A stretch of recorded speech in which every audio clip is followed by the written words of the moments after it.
Hi friends, welcome to கேவிஎம்ஸ் world. நம்ம இன்றைக்கி என்ன பார்க்க போகிறோன்னா, இன்றைக்கி நம்ம இந்த சேப்பக்கிழங்கு இலையில தான் நம்ம இன்றைக்கி ஒரு டிஷ் பண்ண போகிறோம்.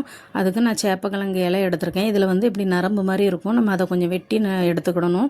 கொஞ்சம் அதை கொஞ்சம் ஜாடாவாக இருக்கும், அதனால் வெட்டி எடுத்துக்கிடணும்.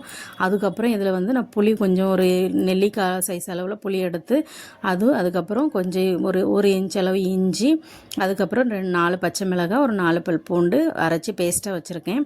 இப்போ 2 கப் அளவுக்கு கடலை மாவு போட்டிருக்கேன். ஒரு 1/2 ஸ்பூன் மஞ்சத்தூள், 2 ஸ்பூன் வத்தல் தூள், அதுக்கப்புறம் ஒரு ஸ்பூன் உப்பு.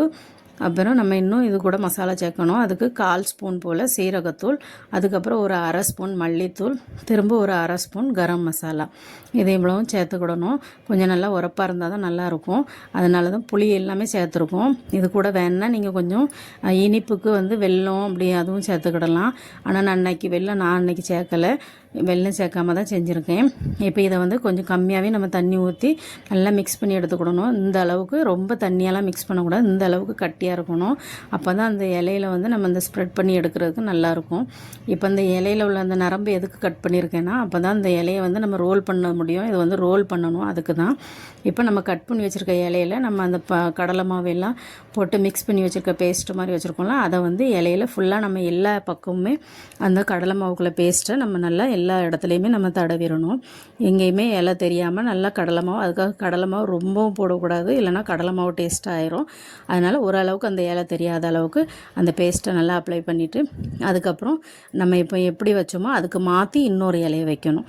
திருப்பி அப்படி வைக்கணும். ஒரு 4-5 இலை வச்சு நம்ம அந்த இலைக்கு மேலே எல்லாமே இந்த கடலை மாவுக்குள்ளே பேஸ்ட்டை நம்ம எல்லாமே அதில் நம்ம பேஸ்ட்டை அப்ளை பண்ணிட்டோன்னா, அதுக்கப்புறம் நம்ம அதை ரோல் பண்ணி வேக வைக்கணும். வேக வச்சு கட் பண்ணி அதை லைட்டாக ஃப்ரை பண்ணி எடுக்கணும்.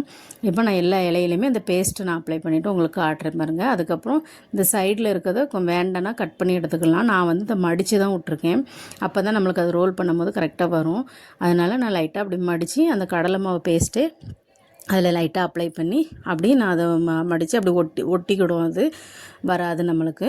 அதுக்கப்புறம் நம்ம அதை ரோல் பண்ணும்போது நம்மளுக்கு ஈஸியாக இருக்கும். இப்போ பாருங்கள், நான் ரோல் பண்ணிவிட்டு காட்டுறேன். நம்ம கொஞ்சம் மெதுவாக அந்த கடலை மாவை கொஞ்சம் அதில் அப்ளை பண்ணி நம்ம அப்படி ரோல் பண்ணோன்னா அப்படியே அது ஒட்டி அப்படி ரோல் ஆகி வந்துடும்.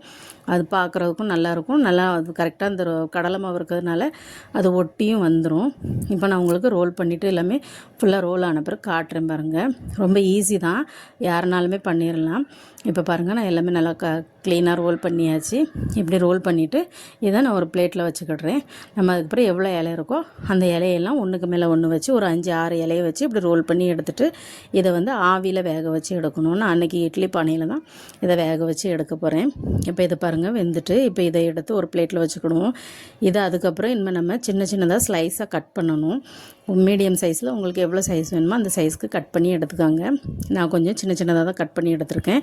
கட் பண்ணி நம்ம எடுத்துகிட்டு அதுக்கப்புறம் இதை நம்ம எண்ணெயில் லைட்டாக கொஞ்சம் ரொம்பலாம் இப்போவுமே இது வெந்துட்டு சும்மா லைட்டாக அது எண்ணெயில் நம்ம ஃப்ரை பண்ணி எடுக்கணும். இப்போ நான் எல்லாத்தையும் கட் பண்ணிவிட்டு நான் உங்களுக்கு காட்டுறேன் பாருங்கள். இந்த அளவுக்கு நம்ம கட் பண்ணி எடுத்துக்கிடணும். இப்போ நான் எல்லாம் கட் பண்ணிட்டேன்.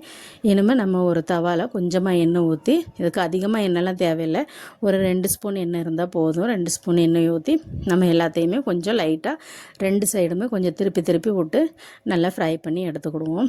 நான் இப்போ ஒரு சைடு வெந்துட்டு திரும்ப இன்னொரு சைடு திருப்பி விட்டு இன்னொரு சைடும் வேக வச்சு எடுத்துக்கிடுறேன். இது ரொம்ப நம்ம முதலே ஆவியில் வேக வச்சுருக்கோம், அதனால் ரொம்ப நேரம்லாம் எண்ணெயில் போட வேண்டாம். சும்மா லைட்டாக நம்ம இதை ஃப்ரை பண்ணி எடுத்துகிட்டு அதுக்கப்புறம் நம்ம மேலே கொஞ்சோண்டு வெள்ளை எள்ளு தூவி வச்சிட்டோன்னா அதுக்கப்புறம் சாப்பிட ரெடி ஆயிரும். இப்போ பாருங்கள், நான் எல்லாம் ஃப்ரை பண்ணி எடுத்துகிட்டு லைட்டாக வெள்ளை எள்ளு தூவிருக்கேன். இது ரொம்ப நல்லாயிருக்கும், உங்களுக்கும் பிடிக்கும். நீங்களும் ட்ரை பண்ணி பாருங்கள். இந்த வீடியோ பிடிச்சிருந்துச்சுன்னா லைக் பண்ணுங்கள், ஷேர் பண்ணுங்கள், கமெண்ட் பண்ணுங்கள். என் சேனலை சப்ஸ்கிரைப் பண்ணுங்கள். பாய்.